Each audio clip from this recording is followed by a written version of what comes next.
Blue Origin's New Shepard rocket was set to conduct its 10th test flight on Tuesday, marking another step towards launching paying customers into suborbital space.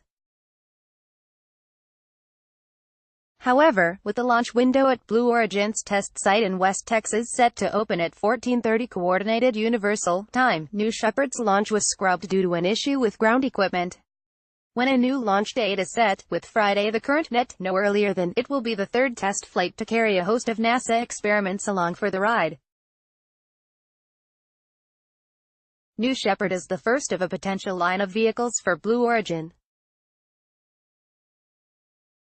The rocket and crew capsule system is aimed at the suborbital tourism market, allowing paying customers to enjoy into a few minutes of zero-G flight, prior to a parachute-assisted landing.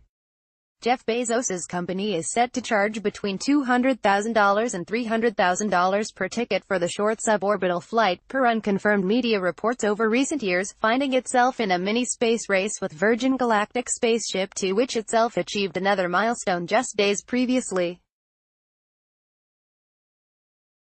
"We're taking you to space," at Richard Branson Rocket Globe picked out twitter.com/BKsJootgirl, Virgin Galactic, at Virgin Galactic, December 14, 2018 VSS Unity successfully reached the edge of space for a few minutes, earning both its pilots FAA commercial astronaut wings.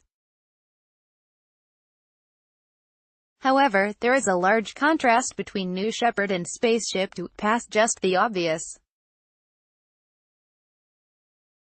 While Virgin Galactic passengers will enjoy a smooth ride inside the spacecraft under the wing of the carrier aircraft White Knight 2, before being released for a short but powerful ascent, New Shepard passengers will be lofted upwards from the launch pad via the more conventional rocket launch. Landings are very different too, with SS-2 gliding back to Earth, while New Shepard will return like a conventional capsule, deploying chutes for a soft touchdown on land. While Virgin Galactic's aspirations of launching customers have been delayed by many years, including one disastrous test flight that resulted in the death of a test pilot in 2014, New Shepard's test campaign only began in 2015. Despite the loss of the first booster, the second flight in November 2015 kick-started a successful run of test flights.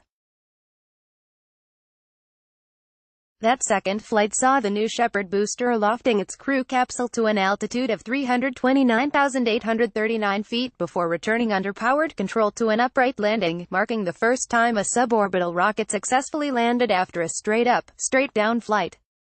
Flight profile for Flight 9 via Blue Origin. By the seventh test, the campaign featured a new next-generation booster, powered by its B-3 engine, and the first flight of Crew Capsule 2.0, a spacecraft that featured real windows, measuring 2.4 by 3.6 feet. The test flight also carried 12 payloads and even a passenger, specifically an instrumented dummy brilliantly named Mannequin Skywalker. The eighth flight saw the capsule reach 351,000 feet, making this a then-record flight altitude for the spacecraft. For Test 9 earlier this year, the altitude was 389,846 feet, the highest to date. It also conducted another safety escape system test.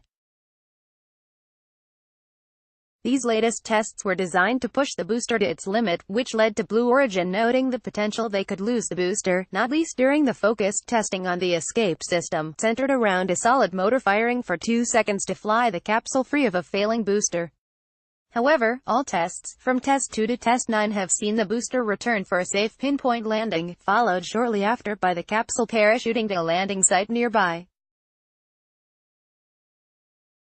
For the latest test, numerous payloads are flying inside New Shepard during the flight, ranging from commercial to NASA customers.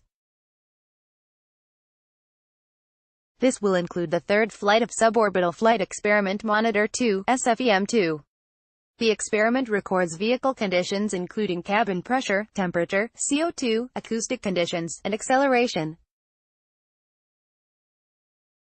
The opportunity to refly our payload is helping us not only validate and compare data for different flight profiles, but also test modifications and upgrades, said Catherine Hurlbert, principal investigator for SFEM-2 at Johnson. In the very challenging task of flying things in space, it has been said, and I continue to believe, that you are done with testing when you can't think of anything else to test. Other NASA technology payloads flying on this test are focused on the 9 technologies from government, academia and industry. Campaign manager Ryan Dibley from NASA's Armstrong Flight Research Center in Edwards, California added, NASA is thrilled to have established flight providers and partners supporting new technology development with wide applications. While the synergy is less apparent, Blue Origin and Virgin Orbit also have competition beyond suborbital space. Virgin Orbit is now into captive carry tests of its Launcher 1 rocket, which will be carried by a modified 747 called Cosmic Girl. However, unlike the suborbital space tourism business, Blue Origin won't be a direct competitor to Virgin Orbit.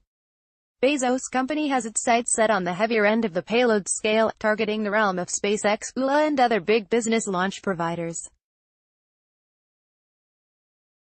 This will begin with the maiden launch of New Glenn, which is expected to take place in 2020.